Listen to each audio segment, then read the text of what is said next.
Right, good morning, everyone.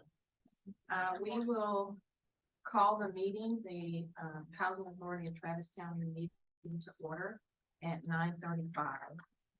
And I have a roll call, please. Absolutely. Chair Cheryl Brown, Present. Vice Chair Jimmy Paver, Present. Commissioner Wilmer Roberts, Commissioner Jan Wenig, Present.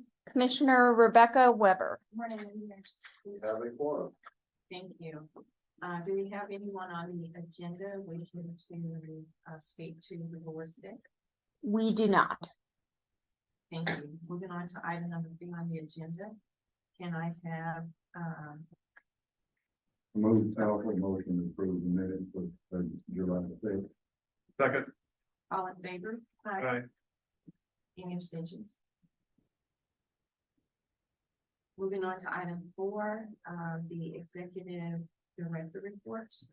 Yes, we will start with voucher programs and we will be presented information by Victoria. Hello, good morning. I'm Victoria Perez, the housing manager for the voucher program. Our main focus this September is closing out the prior COC grant and finalizing our integral report. And then we're currently developing the MOU and policy for our 5 stability vouchers that we received. And also engaging with other community resources to try to find out who is going to be who we're going to work with for the stability vouchers. So that's pretty much it. Are there any questions, comments from the board? We'll now move to affordable housing. Hi, good morning, everyone. So the next 30 days, we are still working on completing the final construction deficiencies from TDHCA. As of today, we have completed 14 out of the 19 deficiencies.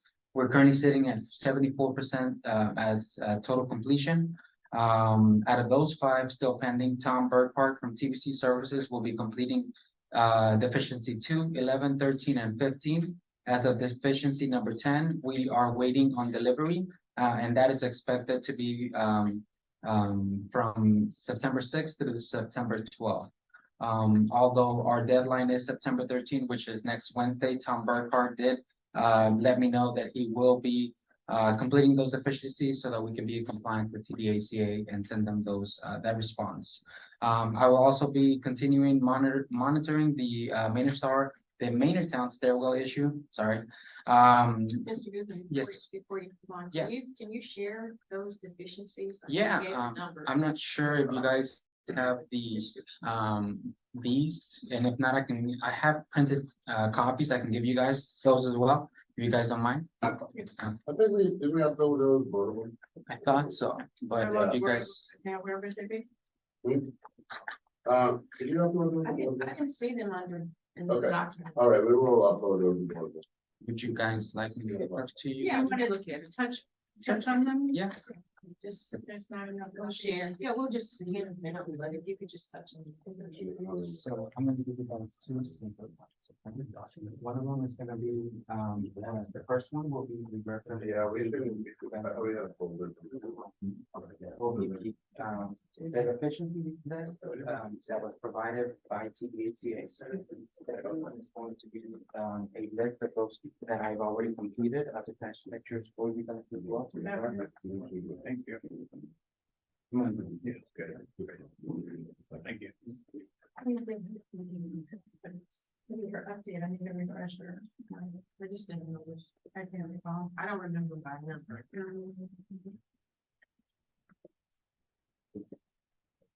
So repeat the numbers, the ones that are remaining. Yeah, so the ones that are still pending is gonna be number 2, number 11, 13, 15, and number 10.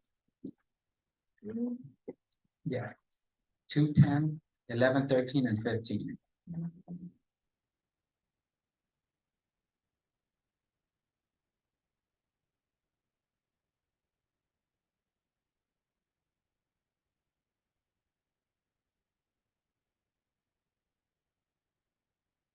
Remember we had the, it's number 11. So The doorbell.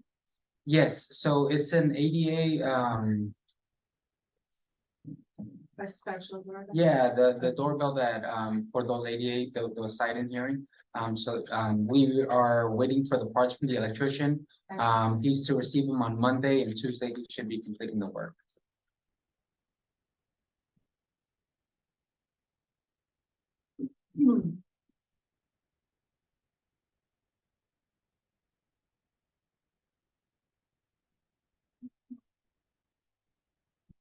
Just a question, do you have a deadline in mind? Yes, on the, for us to complete them by the 12th, for TDHCA, we have a deadline on the 13th. Which is next week already. Yeah, Mhm. so the deadline's in. Yes, ma'am. How are you feeling about that? I feel great, especially working with Tom. I'm going on site almost on a daily basis while I'm here. I'm monitoring, he's giving me an update on what he's running into. But I feel great as far as us completing them by the 12th. Awesome. Thank you. And what is the ramp edge protection? Are you putting a rail here? What are you- Which deficiency, ma'am? That is number 2. Oh, no, that's, it's a guardrail at the bottom of that rail that's right there. So it should have 3, I don't know if you can see it on the picture too well, but it should have 3 bars going down on it. So it's just the bottom guardrail that's missing from that one. Gotcha. That's what that is. Okay. All right, well, they look pretty much, I mean, nothing looks really serious, so thank you guys for being so diligent. Yeah. Of course, it is out, so we look forward to seeing the final result. Yeah, think, you know, definitely. the progress that you've made, the last few, they don't seem that serious. The only ones that I will kind of highlight on as far as seriousness will be number 13 and 15. We did have to move those countertops. We had to modify the cabinets as well, things like that. And then the plumbing, we had plumbing issues as well. So those are the ones that are taking a little longer than the others. But as far as the other ones, they're completing in a good time. Yeah. Yes, ma'am. All right, I'm sorry for No, you're interrupting. fine. You're fine. Moving on. Yeah, you all have any questions on any of the efficiencies? Anything? All right, you're progressing to talk about. Yes, Mayor Main Downs. town. So finally, Greg Eller, the certified building official, approved the work permit to build, so that we can build the permanent stairs. He approved that on the 30th of August. Tom from TBC Services is drawing up the final contract. He's going to be sending that to me by Friday. And that should be for the remaining balance as well that we'll have to pay off. As of right now, we have spent a total of 94,380 in total, but as soon as he gives me the that last contract, I'll make sure and give you guys an update by next month. Any questions on that? Question? Yes, Similar, is there a deadline that we're under for that, or is that just on our? no, that, Any other questions for Mr. Goodman? and then last, but not least, we have Carlton Companies as well. Still helping with any transitions. They've already filled up all of the management positions as well as the maintenance positions.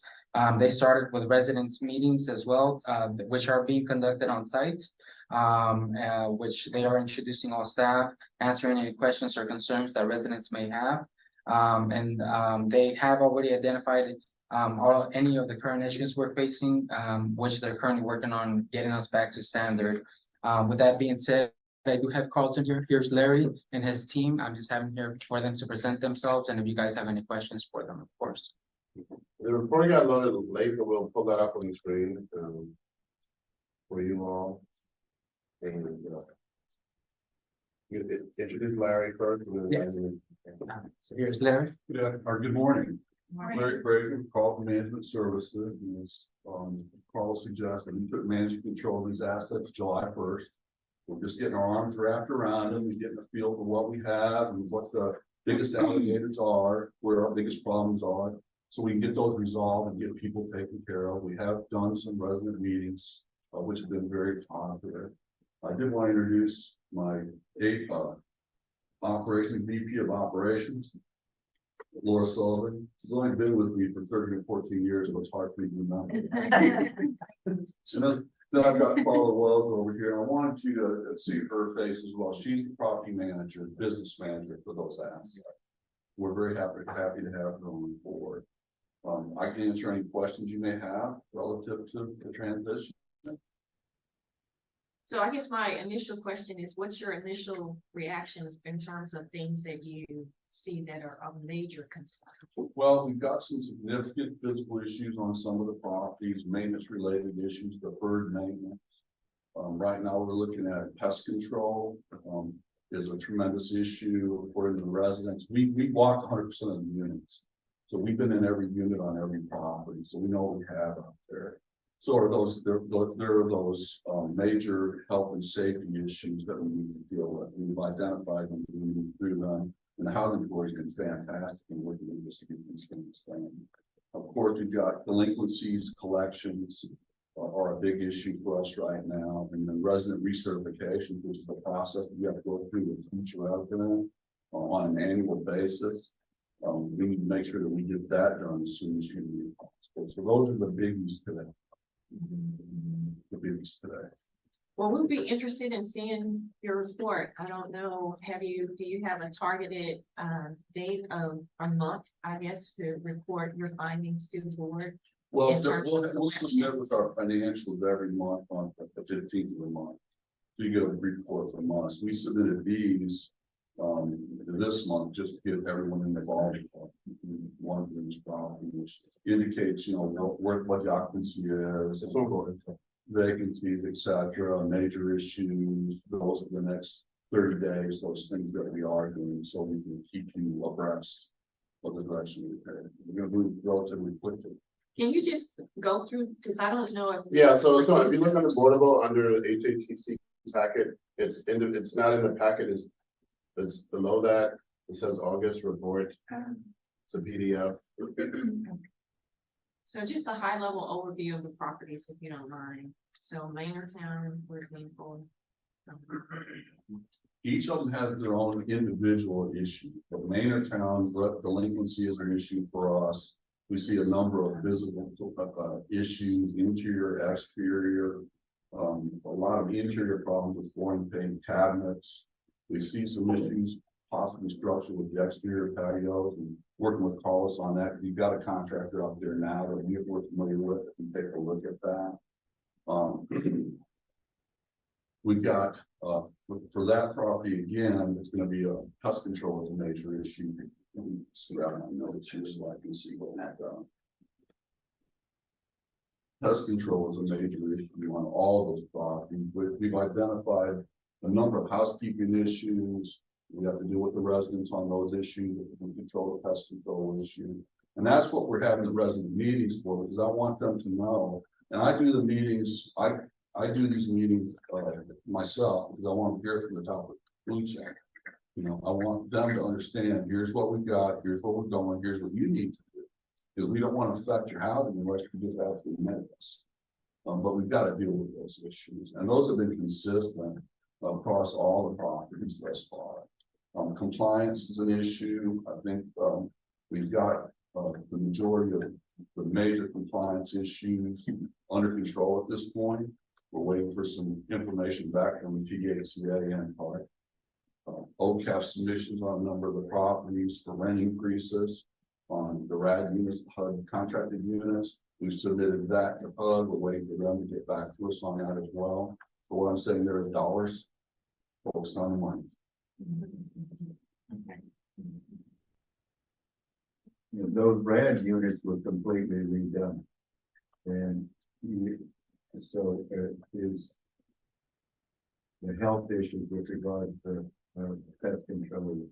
And do they not have a contractor coming in every 90 days? But they had a contractor available, but what happened is, and this isn't just the housing authority Travis County, we had what we call a COVID slide.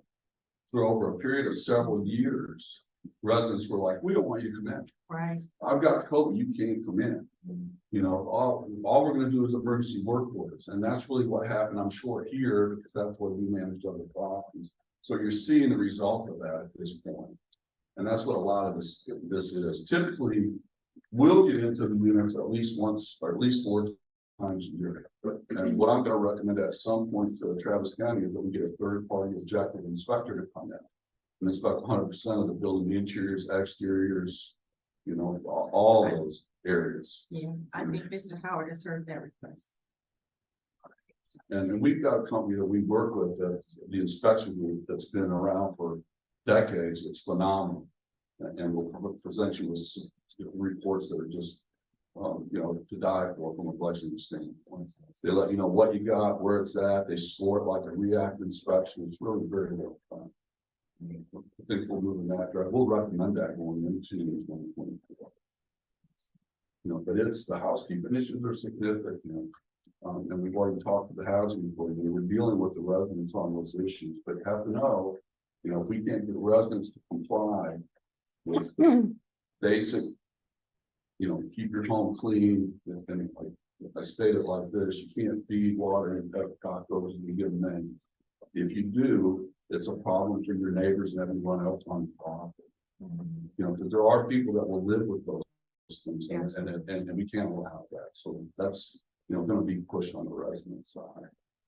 That's awesome. Thank you. Do you all have any comments for? I hadn't seen this report. It was just posted like yesterday, but very helpful. I want to invite you to return, especially if you get that inspection scorecard, and help us understand what you're facing to be able to maximize both the resident experience and the profits they can use. Well, we haven't agreed to. I know, that third I said party yeah. yet, but yeah, Yeah. It'll be this would be recommended something that we would. as we budget forward. I hear you. And in light of that, I just want to say it's my experience. I know we haven't met before, but I was a batch case manager for Section 8 housing. I know about the housekeeping issues you're referring to. I also know that there are resources for maid services to be brought in at reduced and subsidized levels that can be offered to those residents. Are you guys aware of that? We are. Okay. Yeah, we'll work with them in any way we can. You know, and those residents that will allow us to work with them and that will, you know, pick up and do something, you know, that's the objective. The last thing we want to do is remove you from housing. You don't want to hurt your voucher, we don't want to hurt you, we don't want to hurt your family. But we can't allow you to continue to stay on the property. It's just like paying rent. You know, I mean, you have to uphold your portion of the lease agreement. And if you don't draw that line, and then make sure that you act upon those issues, then the properties will be out of control. You have residents managing the property as opposed to management. Most of those rad units have trees, and we always treat the outside, but they only run to the trees and hide. So they want to encourage you contractors to treat the trees. Absolutely, and exterior pests are a problem too. That was the meetings that we held yesterday. That was consistent, and that's what we observed as well. But we'll bring a pest control company in and set up a clean out process. But the key is the residents have to cooperate. You know, if they don't cooperate, then we're not going to be able to end the infestations. And what has the reaction been so far to having you all? Very positive. That's great. Very positive. I mean, the meeting at Sunny Oaks yesterday, and the residents, wow, we're so happy. It's surprised to see people in this office. You know, so because we've got Maria Duran, who's the assistant manager, so they're scheduling, and we're working that now, where we'll have certain hours on specific days at specific offices and areas where they can come and find us and talk to us. But we're working in that direction. You know, I would say we came with a pretty good team. We know what we're doing. We don't have a magic wand. Well, it's going to take a little bit of time, but we're going to get there. Well, thank you so much Yes, for your presence today.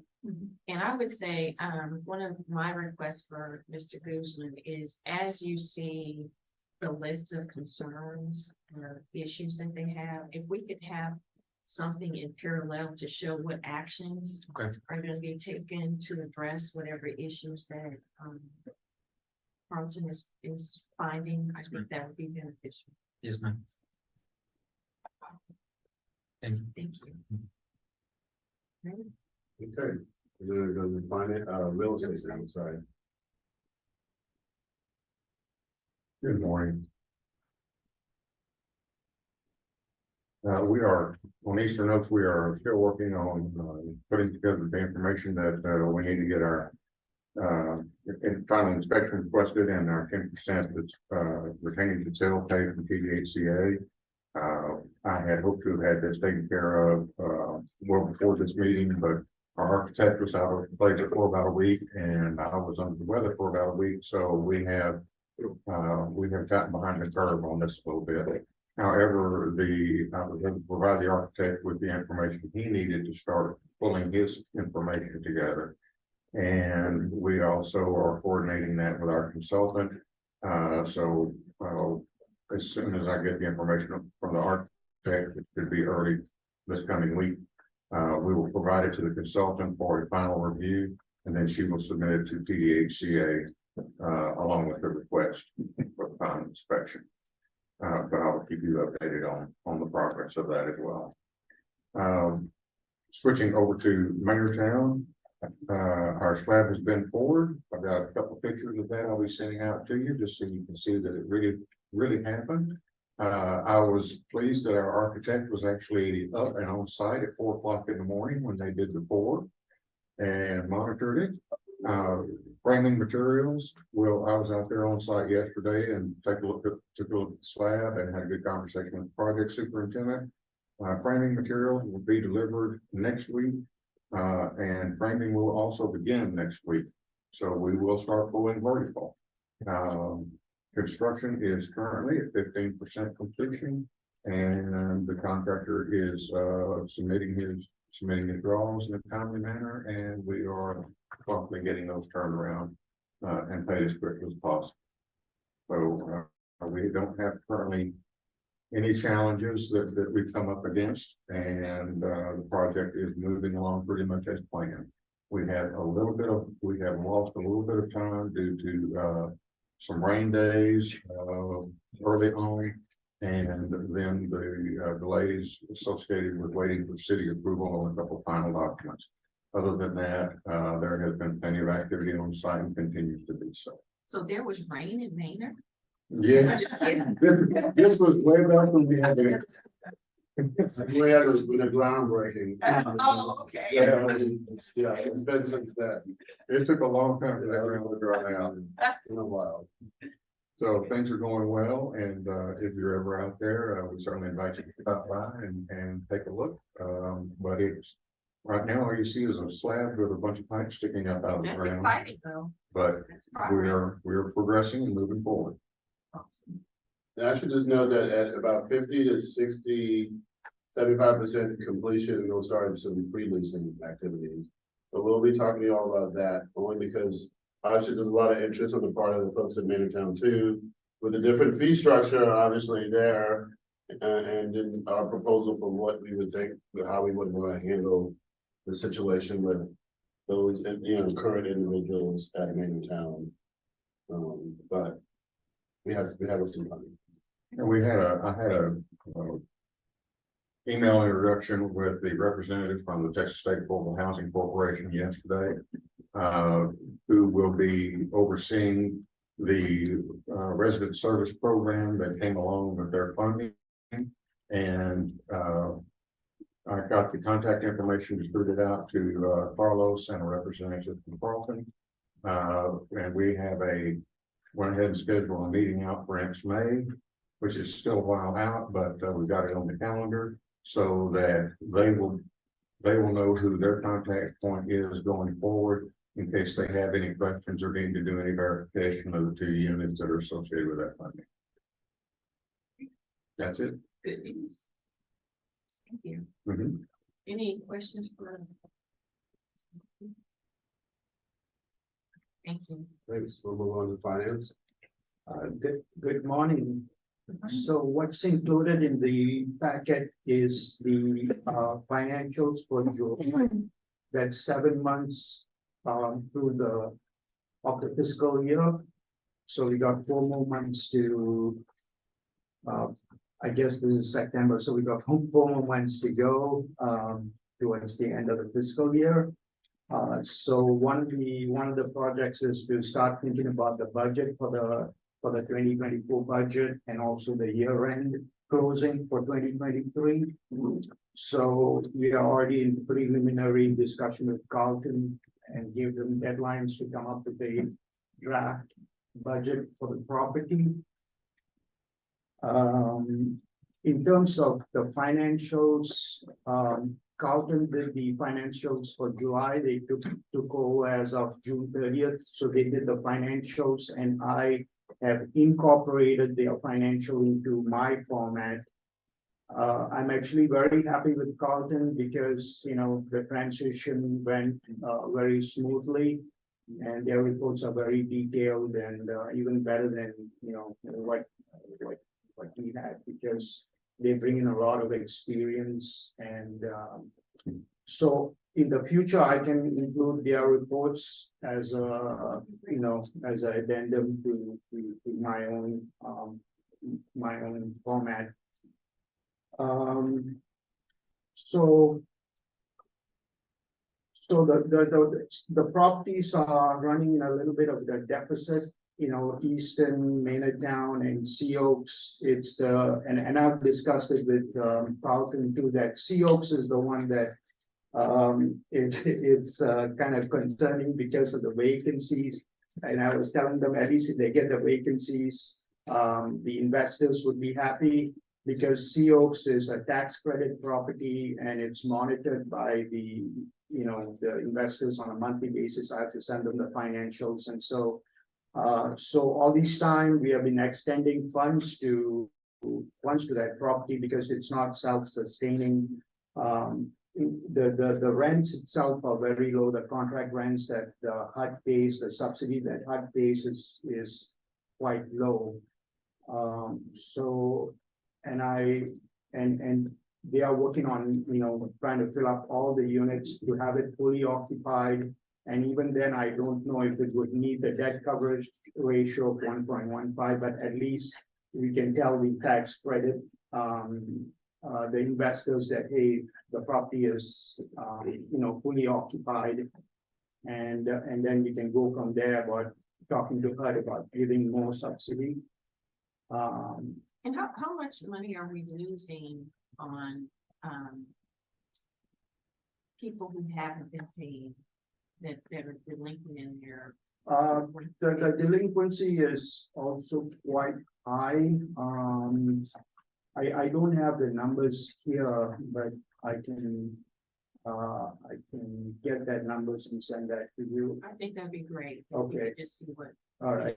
What the volume is. Okay. And I mean, if we collect. Yeah. The Yes. money, would it probably close Yeah, I think it's just a couple of residents who got very high balances. So, and I think Carlos was trying to evict somebody or still, right? We are currently in the process of having 2 evictions there at Sea Oaks. One of which is Fabiola Johnson. I'm sure you guys may be familiar or maybe ring the bell or not. She is one of our troubled residents that has given issues even prior to me being coming here. We are addressing the issue. I believe, have a court date for December. I don't remember the exact date, but it's between the teens and the 20s. That's when we have the actual date for that. So we're still just kind of pending on that. But it looks right from what from Erin, from our lawyer, from what she says. It looks like we may be reaching into an agreement that she can leave our property as well. So how long has she been on site? She's been there, like, I think since the beginning, honestly, because even after the rash, she's always been there. Her movement, I don't know her exact movement date, honestly, but she's been even prior to Gabrielle, so it's been quite some time. She's been there, I think, at least 16 years. She was with Hawker prior to that, and it's been quite a challenge. I mean, the residents have complained about her on multiple occasions. Some have been moved out as a result of such, but they keep finding a loophole to allow her to come back, or at least to not be evicted. So, needless to say, we have quite a relationship with her as it relates to that. She filed multiple complaints, fair housing discrimination complaints, sort of as a to preempt any kind of eviction. She's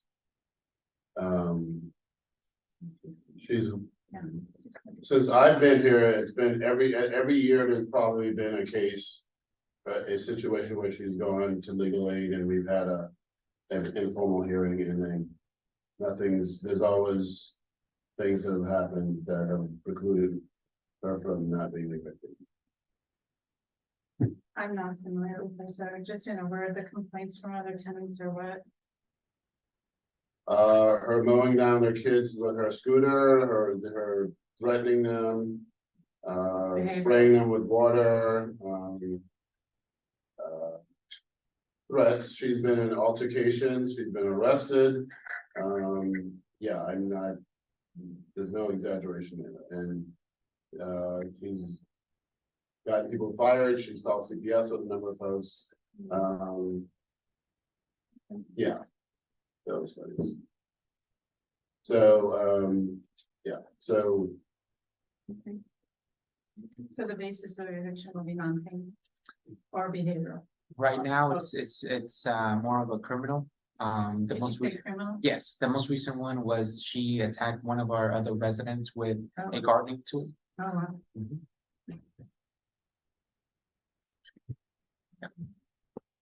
Excellent. So yeah, if you could, share that with Yeah, us. that would be- let's see, yeah. Thank you.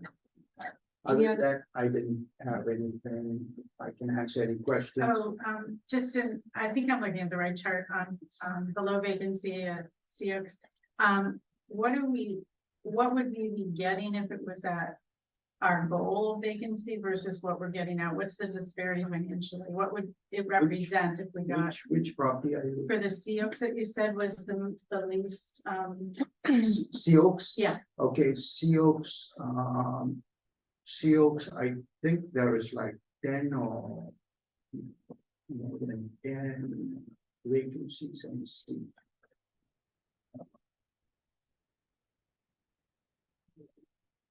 About 15 units vacant. And we are losing about $8,000 is the vacancy loss. per month. Yes, per Okay. month, yeah. Any other questions for, Stephen? Right, let's move on to human Okay. resources. So we go to HR. Morning, board. Multiple things to share with you. First of all, as you recall, you as the board had approved our very large project of HR policy manual revisions, I believe it was in May. And there was the request at the time that we would have a third-party employment attorney review the document. We had that done, actually an employment attorney with Sorry.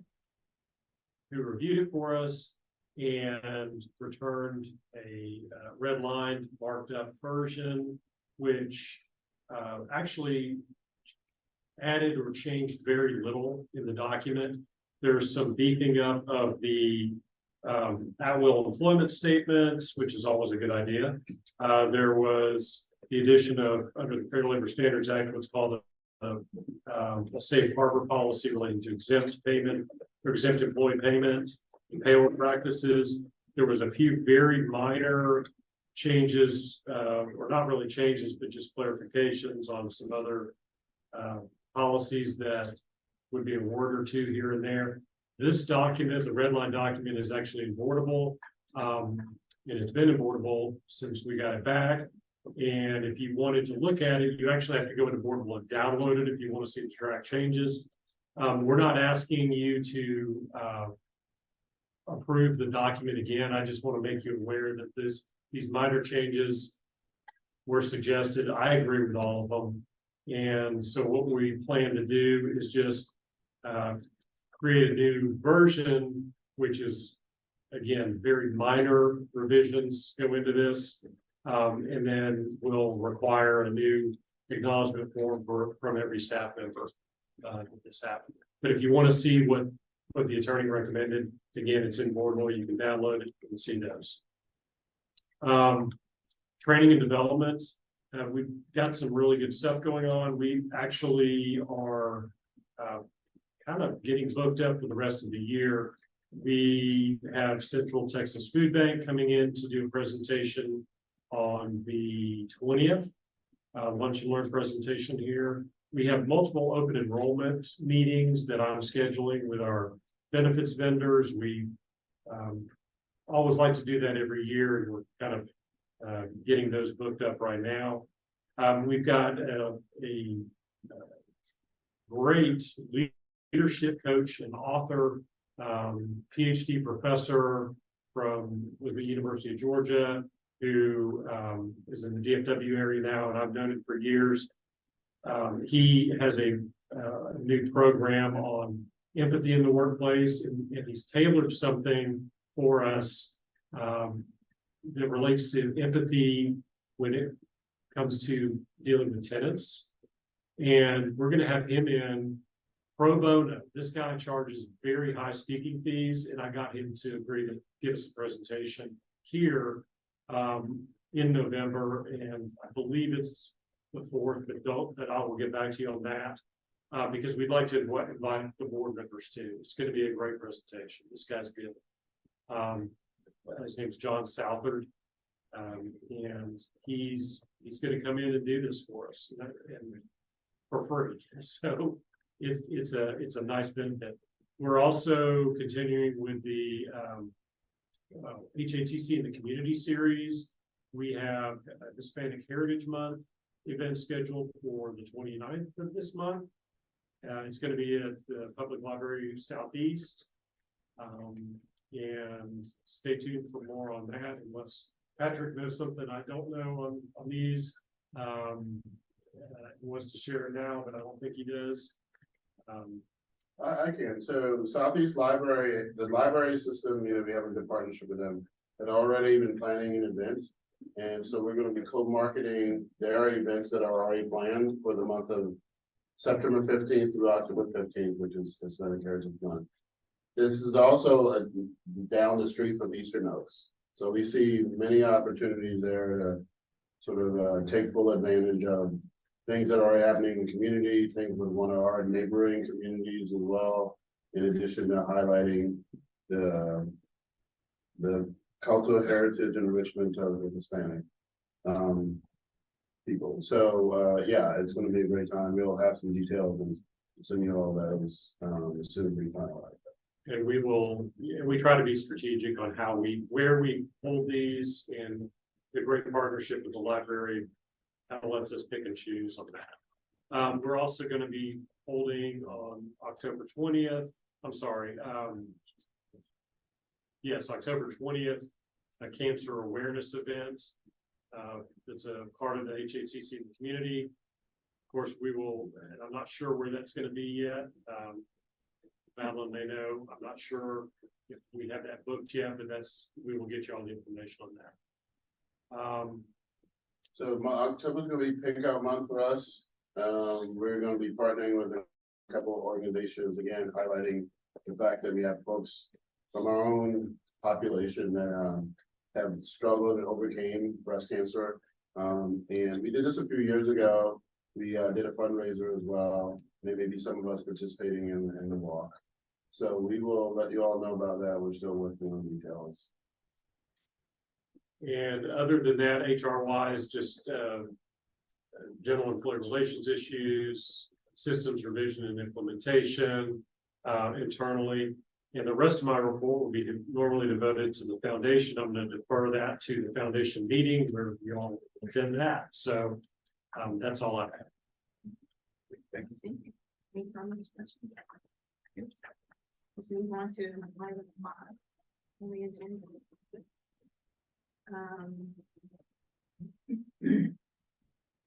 We had a couple of items that we wanted to follow up on when we attended the August 24th meeting with the commission school. And one of them was to provide a letter. I don't know if Mr. Harmon, if you have a letter that you sent to, that was requested, I guess, to send to the commission's court to request that we have more consistent meetings with them. Yeah, we have communicated them to directly with our liaison about the meeting, so it's with Pilar Sanchez, so it was more email correspondence to her directly, because that's the way they prefer to handle these things. So we're working with her on trying to identify a follow-on dates for that specifically. I did share with the commissioners court my thoughts about the meeting personally in terms of how we could potentially collaborate better.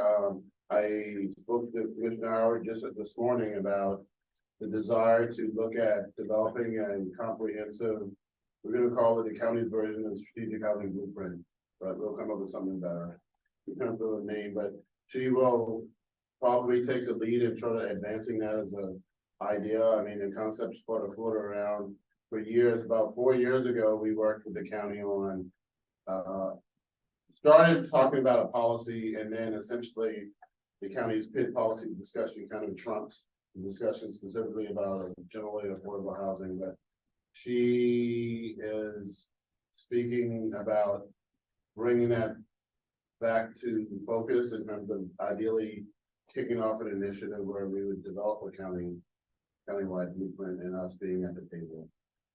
To date, it's typically been more of an advisory role, at least when I first got here 8 years ago. There was discussion, but we weren't part of that discussion, housing authority strategic or anyone for that matter on this side. So hopefully this will be a new day and a new era where we talk about collaboration a little bit more and a collective way of looking at things going forward.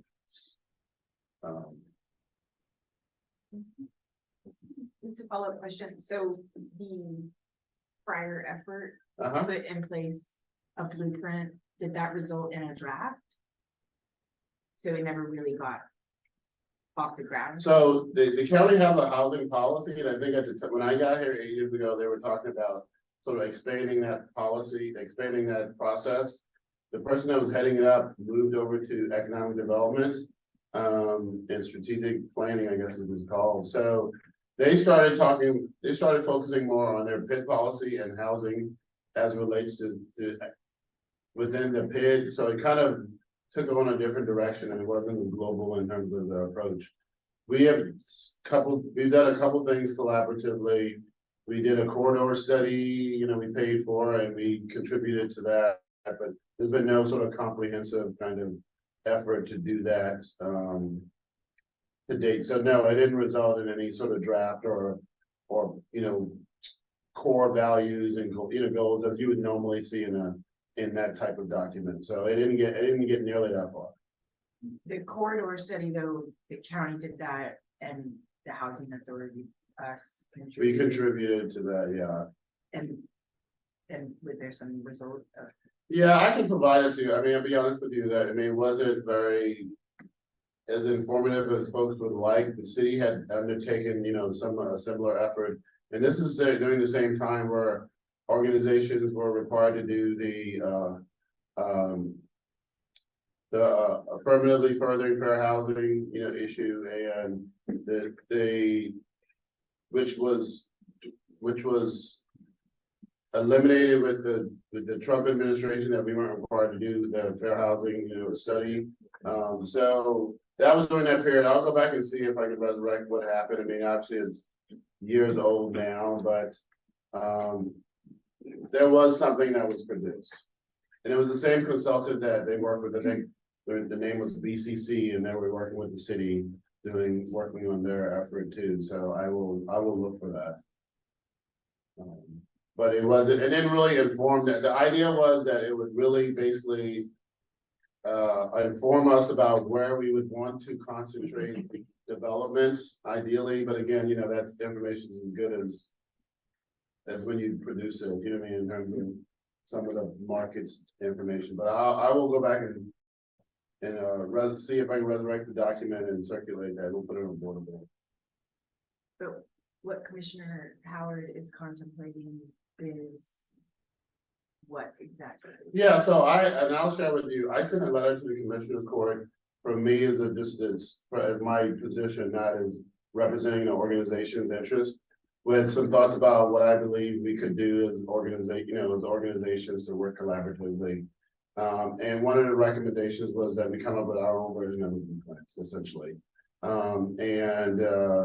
So that resonated with her. She called me and asked me about what I thought about that. And I said, well, I hope that we could sort of get something going. So, I mean, she obviously had her own ideas at heart. So, she said that it sparked some interest in her, and she would like to, have discussions with her colleagues about how we can get something going. So I don't know exactly what that means, other than I hope that it sounds very promising in terms of us collaborating on an effort to talk about, the global housing picture related to the county, obviously.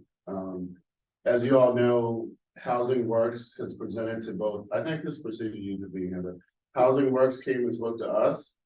They spoke to the county about the need for housing. I did share. To the county at the Commissioner's Court meeting in the previous year, like the one last year. That's correct. That is Yeah. correct. And then we asked them to come and they came and spoke to us actually Oh, okay. as well, subsequently to that. Yeah, subsequent to that. So I did share some of that information recently. I think to you all a link I sent out. Saying the information was a bit dated, but it's still relevant. So it kind of splits out the need for housing. And then of course at the meeting, they talked about some of the needs specifically to the county versus the city proper. So there's good data out there, that talks about the needs. So I think this is a good time, but I think ideally if there is a collective effort with good stakeholder involvement, I think we can see something really cohesive and comprehensive that all of us can get behind. Because I think what happens is it's sometimes directed at one organization, not like the global, and all of us have a part to play. So I think understanding what folks' strengths are and how they can contribute to that niche, specifically, then I think that there's a lot of power in it. Is there a timeline? Well, I just talked to her this morning, so I'm gonna give her some time, but I will follow up with her, to see where she is. And how long ago did you write her? How long ago did you send the email? I sent it like the Monday after the meeting we had on the. That's pretty quick, but you. Yes, Back to you. yeah, I drafted it Thursday, but I didn't think about it because I didn't want it to feel like I was reacting, but, so I waited until Monday to send it, but I will send that to you all. Okay, Yeah, I'll send it to you. well, that's promising. All right, the next, sorry, Chair, is that what you had in mind with? Is that what you had in mind with future opportunities to collaborate? Or is there more? I think that at this point, that's, I'm open to any other suggestions that anybody, you had raised with the court that they might meet with us more than once a year. Absolutely. But that didn't seem to go over. Well, I don't know that it didn't yet. Okay. Right. I think, we haven't officially formally heard anything, but it has been proposed that we meet, maybe 2 to 3 times a year. 2 would be great. 2 would be great, right? Because like I said, I was there, I've been here since February 2022, and this was my first time meeting. So, I think, one of the things that we do want to do is put on our letterhead a recommendation that we have something to kind of make it a formal official. Yeah, we can draft, we'll draft something, just to make it More official. make it sound, official. Again, I talked to Pilar, so she knows that we're trying to work on something, but I will get you all we'll draft something for letterhead and get. I think we should. And then Sure, we'll do that. we should formally request. Exactly. Okay, A biannual. yes, okay. The other item that we had on the discussion items was the discussion of the interlocal agreement between HATC and HATC. And I don't want to get into a lot of detail with that right now, but I do want to take them to the executive session. So just kind of prepare you guys for that. So if there's anything that you all want to discuss relative to that, at this point, please feel free to say so. So you want to move on and go into executive session later? Yeah, we're gonna finish this. Okay. Gotcha. I'm sorry. I thought this was gonna be a short meeting, but it's It's long a as short meeting. No, it's not. Okay. Well, I have one other question about the commissioner's report. Sure. The stuff that you presented as far as the evaluating Mr. Howard. I just wanted a better understanding of like how that came about. How, like, cause I didn't remember ever seeing, well, I guess we got the slides ahead of time, right? Correct. But as far, like, have we as a board adopted what you presented to the commissioners as far as how we as a board will be evaluating our? The answer to that is yes. We have, and I don't know if you have a copy of the contract that we have with Mr. Howard. From an HATC board perspective, if that's been in place for 2 or 3 years now. 2 years, 1 or 3. We can give you a copy of that. So it wasn't something that we formulated, to be honest. It was something that that was in place when we became members of the board. It was already signed in place, and we let that stand as is. And so the contract agreement has not been amended in any way. And as stated, it expires at the end of next year.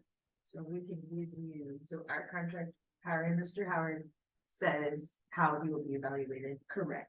And that's what you presented. That is correct. Yeah. Just to follow up on that, I think I was here last year when we did the performance evaluation. There was a form that isn't quite the same as what we saw and was presented on the slide. So I know HR committee's been working on it. And I wonder if there could be an official presentation. It's the adoption.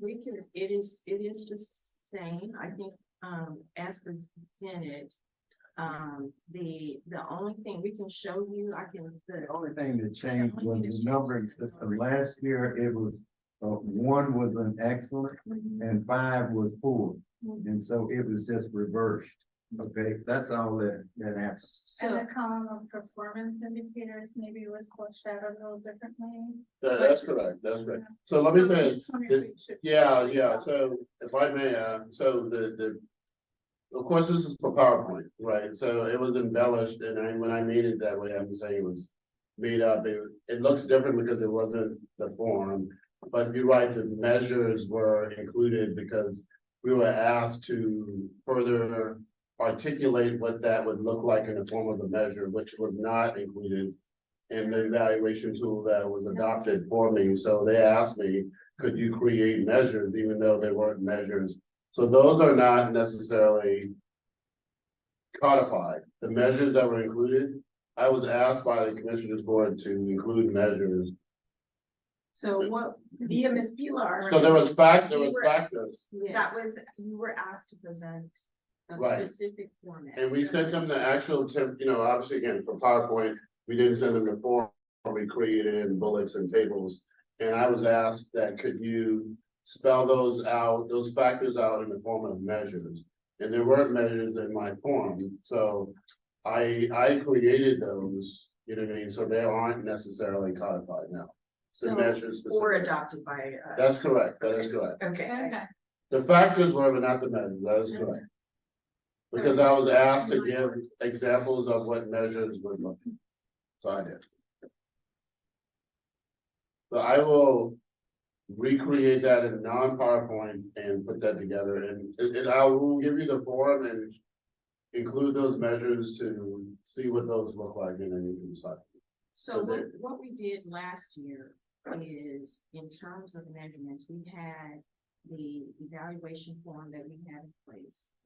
And what I asked Mr. Howard to do was to provide his measurements against each of the line items that were there. So he actually gave us a synopsis of what he completed and his evaluation. So that was sent out to show his accomplishments in his own words compared to what the evaluation criteria was. And so the only thing that I asked him to do was to qualify what those criteria were so that they can see what our targets and what our goals were as they align to the strategic plan. So collectively, they're not new. Collectively, it's a combination of what we had in the strategic plan as it aligns to his evaluation criteria. Okay. So it's not anything new. No, I'm sorry, I didn't want to suggest that. They are, you know, if you go back and you compare the two, look at strategic plan, what we had in there as targets, how do you measure against all of the different elements that he has in his evaluation, and we will circulate. Yeah, we can definitely circulate. And just, sorry, please remind me, when do we do the evaluation? It will be in December, so we will, between now and October, our meeting in October, Steve and I will get together and we will circulate the evaluation form to everyone so that we are not pressed the way that we were last year. And was the idea that, the HR committee? Yes. Or is it all? It is, I solicit, the HR committee qualifies what is distributed, but input is provided by every board. Okay, so the final, like, outcome of the evaluation. Yeah, the score is based all on of us. everybody's Yes. evaluation. Okay, thank you for explaining. Yeah, sure, sure. You definitely want to do that, so. And not only that, like I said, when we were at the commissioners court meeting, we did solicit input from, SHFC as well, right? And we integrated that into this cycle. Now, that is not something contractually that we had to do, but I felt that it was the right thing to do, right? To get input from all the different entities that Mr. Howard works for, so you can see an overall view of his performance. Okay, I think I understand. So the interlocal doesn't require you to get strategic opinion. Correct. Okay, but I did because I wanted last to, December, correct. November, actually. last, Well, it was actually all the way up It to was Christmas. Thanksgiving, wasn't it? 2 days Yeah. before Thanksgiving? Yeah, so before Thanksgiving. Yeah, it was November. and last year we took strategic opinion like into account, this HR committee. They got the same evaluation that each board member got, and then the HR, and then the HR committee score, combined the scores, and of course, because strategic has 30%, we value 30% of that score, and that's how we came up with the Yeah. okay, because technically he's supposed to do 30% of the work, when in fact, last year he was doing almost 60% of the work that's completed. Okay, so And then did strategic adopt the final? At the, no, because it was just. They've done their own, which Last year. last year. Oh, I Yeah. thought you were saying now. No, they did. Yeah, whatever HATC came up with in December, did strategic then adopt that and agree that that was. technically it's not obligated. Okay, the contract, his contract, and in there it says that. We don't have to ask them. Okay. Okay, I get you. I get it. I think I understand. Yeah. That's the reason why we need to look at the interlocal. And we might talk about that. And then decide. Yeah. decide something. I think we're all there. All right, any other discussions around around the meeting that we have with commissioners for. Now, let's move on to item number 6 on the agenda. Are there any board committee reports? Not, we'll move on to unfinished business. Is there any discussion or consideration regarding issues or concerns that you want to bring into the board of commissioners? All right, moving on to item number 8, executive session. I would like to call an executive session. Do we just pause it or stop it? Stop it, okay. Second. We're going to do. Who gave the motion? The chair can't get the motion. She entertains the motion, which means someone has to make one. I'll also move it. Okay. Second. All in favor? Aye. Aye. Sorry, yes. Is there anybody here that's waiting to?